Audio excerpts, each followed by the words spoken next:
Hello, everyone, and welcome back to another episode of Resilient Health Radio. I'm your host, Dr. Darin Ingels. Joining me on the podcast today is my dear friend, Dr. Madiha Saeed. She's a medical doctor, family practice doctor, integrative medicine, mother of now, I can't even believe it, 5 boys. Can you believe it? 5 boys, and a well-published author. I can't even keep count of how many books you've written. So, Dr. Saeed, so great to have you here today. Oh my God, thank you so much for having me. This is a complete honor. Thank you so much. And I always love chatting with you. So we've already been on for so long, catching up. So you literally have filled my cup and my soul. Like, this is such a blessing to be chatting with you today. I'm honored to talk with you, but gosh, I feel like I should be talking to your boys. Your boys are now published authors. I think during the pandemic, you had a great opportunity to really teach your kids about food and writing and podcasting. And now they have a very successful podcast. You were telling me before they got asked to speak at the Institute for Functional Medicine, which is a huge honor, and the first children ever to speak there, which is amazing. And I know you do so much work, with your own family, but out there in the world about really educating families on feeding the whole family and particularly about feeding children. Maybe let's just start off, what are really some of the big obstacles out there right now in, feeding children? I know there's a lot. Seriously, like there's a lot. So where to start, right? Unfortunately, I think one of the biggest obstacles for feeding our children is that our children are sort of no longer ours. Even though they try to run away from us, right? Any chance they get, most of us, especially when they get to teenagers. I have multiple teenagers in this house right now. But unfortunately, they run straight into the hands of corporations. Yeah. So big tobacco companies are controlling our children. So like that delicious, fatty, salty, sweet foods that actually makes up 68% of the American food supply. And that's being pushed to us by the leaders and everybody around us. Our kids are literally being bombarded in every which way. So like for us as a parent, when we even try to implement some of these things, because we all want the best for our kids. But when we understand that for decades, the tobacco industry has hooked people on cigarettes by making their products irresistible, making them addicted to it. And recent studies have actually shown that tobacco industries have done this, use that same strategies that have worked for them in the past to get us hooked on these processed foods, to get your kids hooked on these processed foods, right? Because actually many of today's unhealthy foods were actually bought by big tobacco. So in 1980, tobacco kings like Reynolds and then Philip Morris, they acquired companies like General Foods, Nabisco, Kraft. And what did they do? They developed a very high number of hyper palatable foods between 1980 to 2001. And that then resulted in a substantial tobacco related influence in our United States food system. So this is where like these artificially rewarding eating experiences is very difficult for us parents to like reciprocate at home, right? Because you can't really do the same thing with like chicken and vegetables that you can with like what these tobacco companies have done, right? And making us addicted and crave these foods with all of their additives and their preservatives. And then forget about that. Let's now talk about how big food industries have also then used their commercials, Right, to make you want. They say that if there's a commercial on it, there's a 45.7% increase of you wanting to like, and that manipulates your taste buds, because 45.7% of the foods are actually ultra processed, like the commercials are for ultra processed foods. So we know that if there's like, and then recently there was a study where that showed that a lot of even these, because our kids are now on TikTok, they're on a social media, whatever free time that they're having, they're scrolling the internet and they're following these influencers. And unfortunately, now we've seen that some like they're being promoted, big food is promoting and paying these influencers to promote artificial food and sugar. So the more junk food you eat, the more money they get. And that is a huge dilemma because we as parents can do everything that we can in our, you know, in our sanity, right? But unfortunately, we are up against big food. And this is where we're not going to learn this in school, especially when you have almost around 70% of the foods that the kids are consuming is ultra processed foods. And we know that ultra processed foods are linked to 32 different chronic health conditions.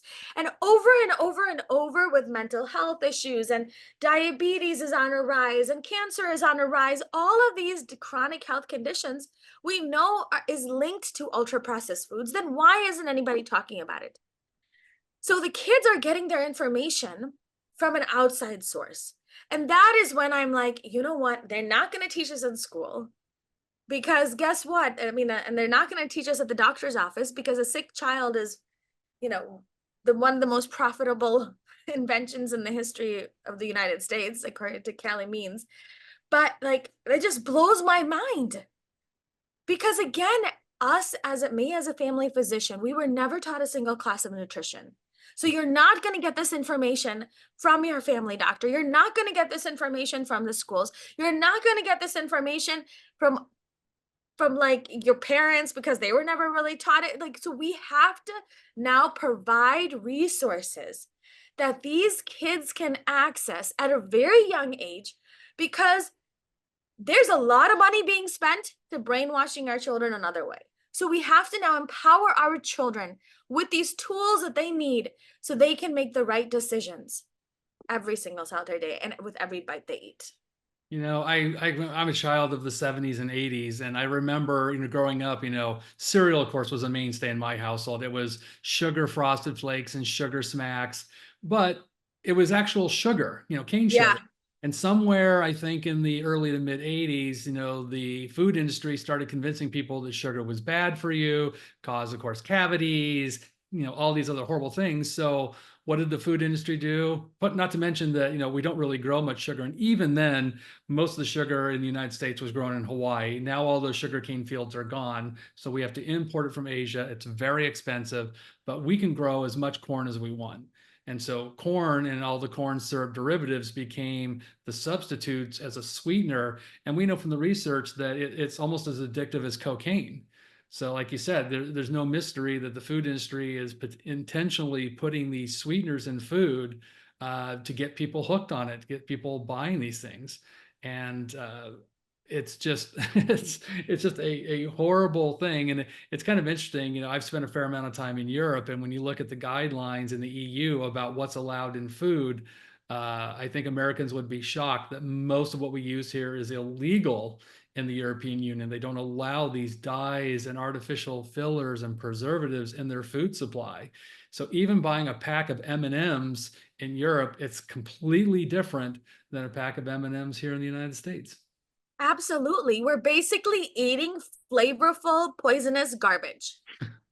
And these big companies are adding in these chemicals to make us crave these foods more and more. The food industry uses the science of cravings to Yeah. make their food addictive.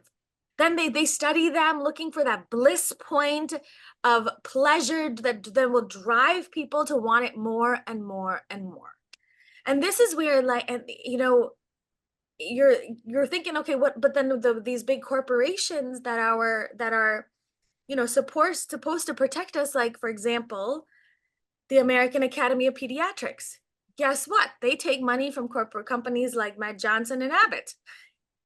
and and Coke and then Cadbury, you right? Give donations to the American Diabetes Association. So these are the same people that are making our recommendations, and this is where we need to actually take matters into our own hands. And this is why this book I feel like is really important that I've just came out with.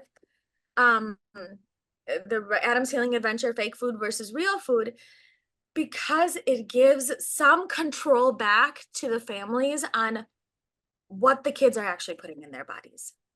Yeah, I one of the conversations I have with my parents all the time in my practice is, you as a parent, you try and do right by your child, you're feeding them good, healthy, organic, nutritious food at home, but then they go to school, then they go to their friend's house, they go to birthday Mhm. parties, and they're inundated with, processed foods because, like I said, most Americans, that's what they're feeding their children.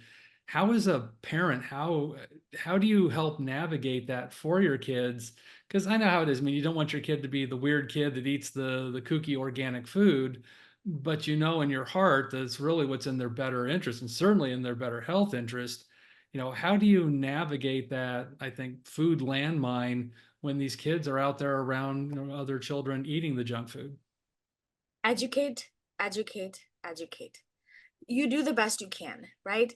And this is where teaching our children that food is power, food is information, food makes up every cell of our body, right? We are made up of food, our brains are made out of food. Everything in our bodies, there's trillions and trillions and trillions of chemical reactions that are occurring, and that's all related to the foods that we eat. That drives it. And so we need to choose wisely. Food can either help us or hurt us. And so we know that, and it's difficult to, especially what you said, right? There's nothing like that, freshly baked chocolate chip cookie and that taste in the homemade pizza or the crunchy fried chicken, right? That the kids will be exposed to outside the house. This is where we have as parents to don't deprive the children of anything. Focus on two words: real food. And in my house, the kids can eat everything that's real. So the thing is, they don't feel deprived. I stock my house up for success. There's nothing in the house they can't eat. And so if you don't bring it into the house, right? That helps to decrease the negativity, right? That otherwise we're saying, no, don't do this, no, don't do that, no, don't do this.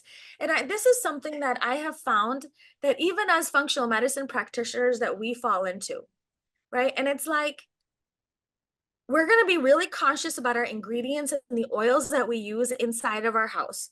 But when we go out, like for example, if we go to an amusement park, don't worry about the oils, don't worry about what the ingredients are. We're having fun today. We go to a birthday party. Don't worry about the ingredients. Don't worry about the oils. We're having fun today. When we go to the circus, same thing. When we go on vacation, don't worry about the oils. Don't worry about the ingredients. We're having fun today. So subconsciously, we have directly connected fun food with fake food. Yeah.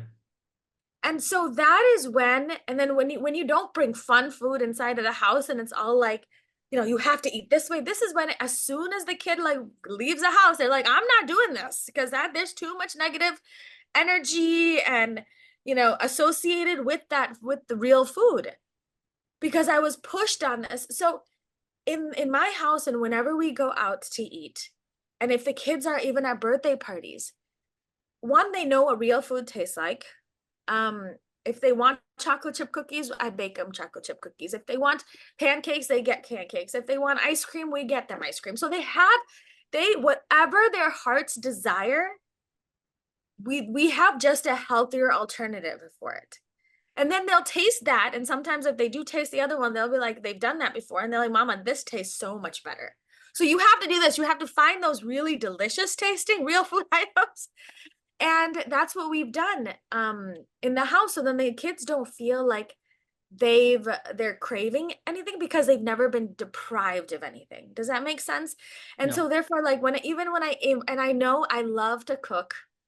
I love to bring food to people and feed people. So whenever I do go out and to I do take sometimes food with me just because that's what I love to do. But then even if we were to go out in restaurants, I'll find the organic non-GMO restaurants that you don't use like canola oil, right? Or other artificial, and they're careful with the ingredients that they put in. So the kids know that they can still have fun. We just have to find the real food fun. And so the kids get everything in there, whatever they want. We're having parties, we're going to do this.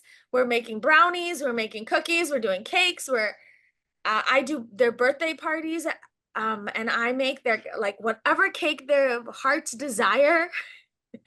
I'll recreate that. And then they'll for them it's when they go out, because again, they know the ingredients. They know when you start to educate them about red number 40 does the what? Yeah. Yellow number 6 does this. What does blue number 1 do? Like what is this stuff and how does it educate them? Teach them about the gut microbiome, teach them about insulin resistance and what happens when the food actually hits your gut and hits your mouth, what happens. So if we were able to educate them, that really does make a difference in their everyday decisions. And so and then attach that positivity with real food is key. One of the things I think I really appreciate about what you've done with your boys, and I've seen this, you post this on social media all the time, is that you've invited them into the kitchen. You've had them be active participants in preparing the food. And again, I think this is something you can start very early in life. My mother's a great cook, but I don't ever remember being invited in the kitchen to help with preparing food, cooking food, any of that. And I think that's so important that, kids get early exposure, like you said, to start appreciating food. I get the sense that most Americans really kind of think of food as just something you kind of need to survive. They don't think of it as being medicine. They don't necessarily think of it as, again, it's not just about surviving, it's about thriving. And, the quality of food, the nutrient density of the food that you eat makes a big difference. But I've seen other people out there in social media that invite their 5-year-olds in and start, at that point they can handle a not super sharp knife, but you can start teaching them to cut vegetables. You can start getting them to Yes. start picking food, pulling lettuce apart to make a salad. There's very simple things that are safe and easy for kids to do just to get them involved in the process. Take them grocery shopping, let them help you pick out the produce, pick out the meats or whatever else you're using. And help them teach them to read labels. And exactly, reading labels. Mhm. I think that's the one thing I've seen again with European children, just because again, I think the mindset's very different. Where you look at countries like France and Italy, where food is more than just food, it's social, it's love, and kids are taught that from a very early age to really appreciate good food. I laugh. I used to spend a lot of time in Brussels, and the town I was in is a big college town, and there was just a couple of fast food restaurants. And it's funny, you'd walk by them at night and there was hardly anybody in them, but all of the regular restaurants with the good food were jam packed. And I'm like, yeah, it makes sense because again, they've kind of been raised on eating good quality food. And you're right, when people are used to that, the palate develops in a way that processed food doesn't really taste very good. But if you're a Exactly. child And that grew up on Cheez-Its and Doritos, your palate's going to be a little bit different. absolutely. And, you know, I have taught the kids from the very beginning. So whenever I started, like, because again, as a family physician, I was never taught any of this. So I had to learn from the very beginning, like from the very start. Like I had no idea what was actually healthy, what proteins were healthy, because we were never taught that. We had free food at the cafeteria in residency. And during noon conference, I remember we like all of the doctors would sit there and pile plates of junk food and chips and multiple Mountain Dews. And like that was a majority of these residents that were supposed to be taking care of other patients, and they had no idea what they were even putting in their own body. So I had to start from scratch. And so when I started learning this and I was building my family, I started educating my children. I got them involved. We started a little garden. We showed them all these pieces. And then also we went to the grocery store together. I taught them how to read labels because I was doing it at that time. I was like, okay, so what is this thing? And then we would do that together. We would be like, what's calcium propionate? What is, TBHQ? What is BHT? And all of these weird things that are in our food. And the kids were like, yeah, let's go. And then they would go research it and they're like, we're not putting, well, this is not, no, let's find a healthier alternative. So we turned it into a game where we would go and look for those healthier alternatives and then see and taste which one tastes the best. Right. And so that is where getting the kids involved early is key to show them that this real food contains 25,000 or more phytonutrients in the plant kingdom that is benefits our health. While all of this other process, there's no benefit to red number 40. There's only harm. There's zero benefit from the processed food, but then this real food is information. It is changing our biology with every bite that we take, and that is power. Yeah, I was talking to my medical assistant earlier. She has three children, two boys and a girl, and she does a similar exercise where one of her sons was introduced to Fun Dip, which I grew up with as a kid. It was a great Halloween thing, which is basically just package of artificial sweetener with dye, and you stick another, artificial stick in it, and they're both just sugar hybrids. And it's basically just a huge, dyed sugar bomb. But, her son was interested. So she said, let's look up the ingredients on the internet and then, okay, then look and see what it does in the body. And then having that exploration, he's 10 years old. So he's old enough to understand that as he starts reading through what each of these chemicals are and what they do, he's like, oh my gosh. And they realized if you eat that whole packet, it was something like 25 teaspoons or tablespoons of sugar. It was something ridiculous.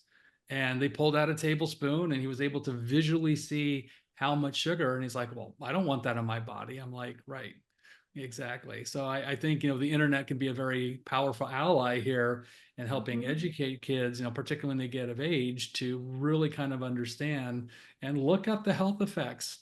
I'm always Just amazed that when you get exactly. French fries should be potatoes and maybe Oh whatever my oil gosh, you cook don't it get me in. started. I know. And And then they you can be see that really there's all good. these, you pick up a bag of French fries and there's, 13 ingredients. I'm like, why? It should be potatoes. That's it. So, You are absolutely correct in that because the fact that, and the thing is, it's getting worse. It's not yeah. stopping. I know last just in the fall, there was like a new drink that came out from Dunkin' Donuts with 168 grams of sugar in one drink.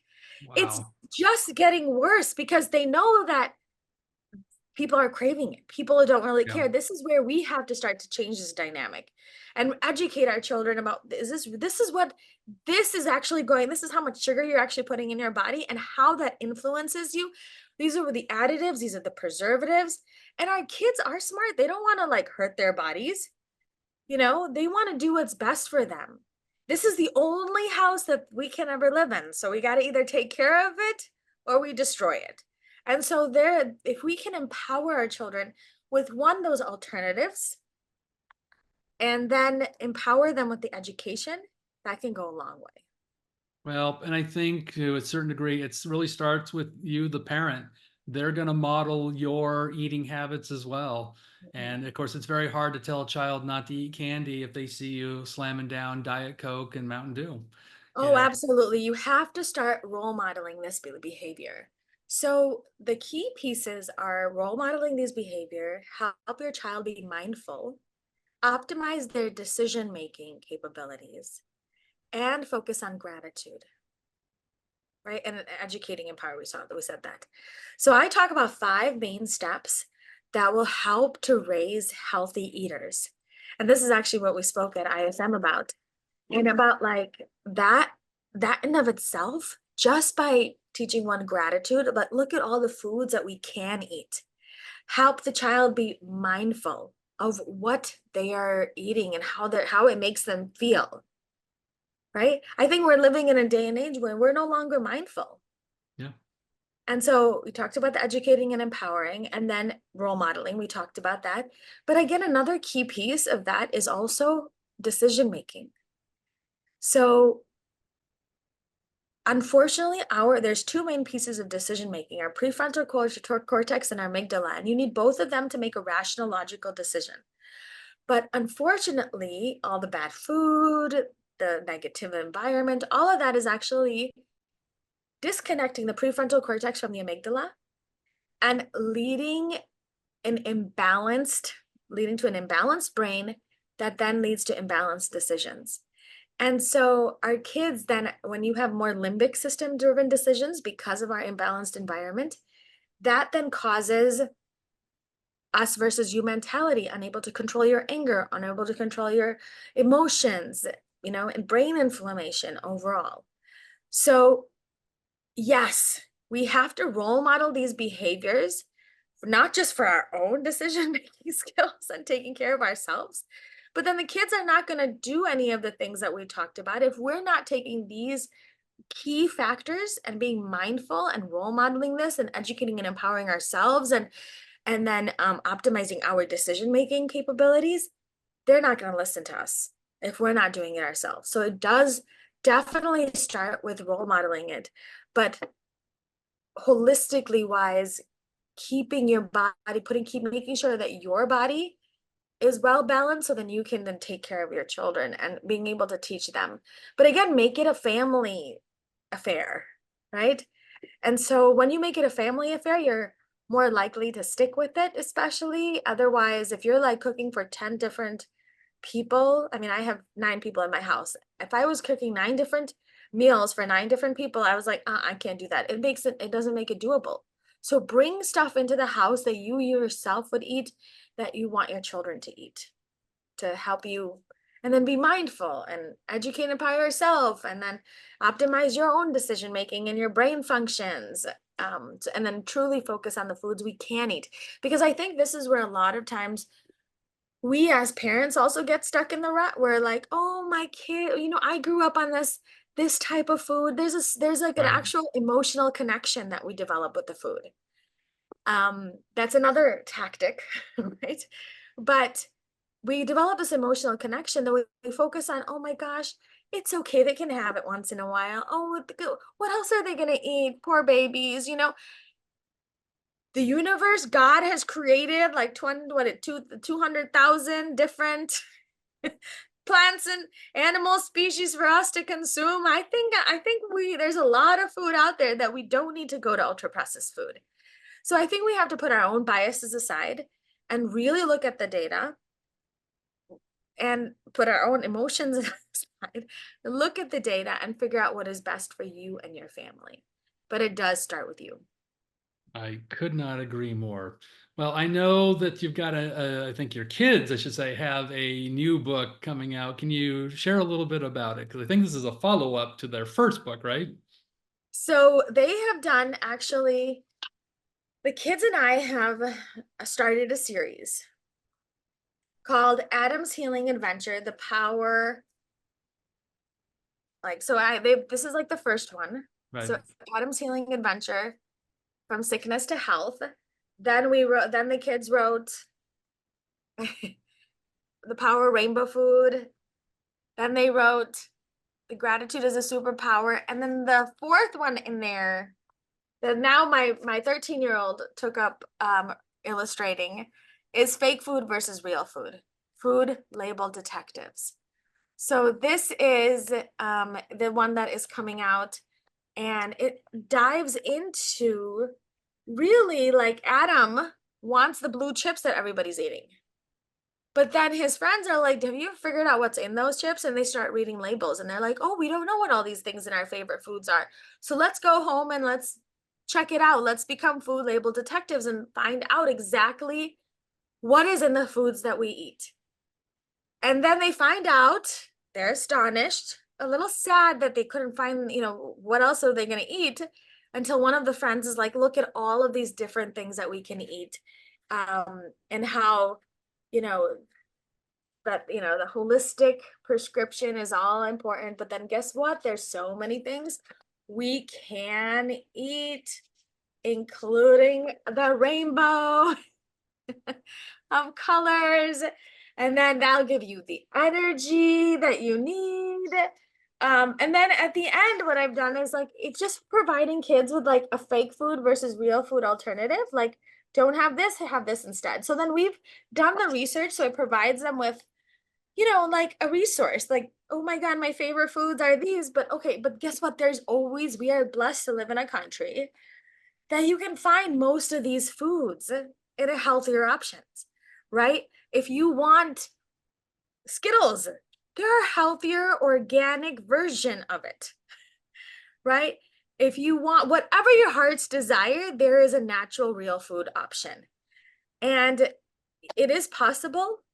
And that just by starting with those alternatives and just having those replacements and knowing why you're switching is really the key to success. Well, we're going to drop a link to the book in the show notes. I also want to post a link to the kids podcast. I think if you've got kids, get them interested because you guys interview really a lot of big names in functional medicine. I know they talk about all Including sorts of yourself. different topics, yeah, that cover the span of different health issues. But it's great coming from a kid's perspective. And definitely, share it with your own kids if they're old enough and listen to it yourself. But we'll put a link into their podcast as well so people get a chance to tune in for that. Thank you so much. Yes, we need to start with our own family so that we can really create a ripple effect that can heal and regenerate our world from the inside out. Dr. Madiha, it's always a pleasure talking with you. So again, thank you so much for joining me on the podcast. Thank you so much. It's an honor.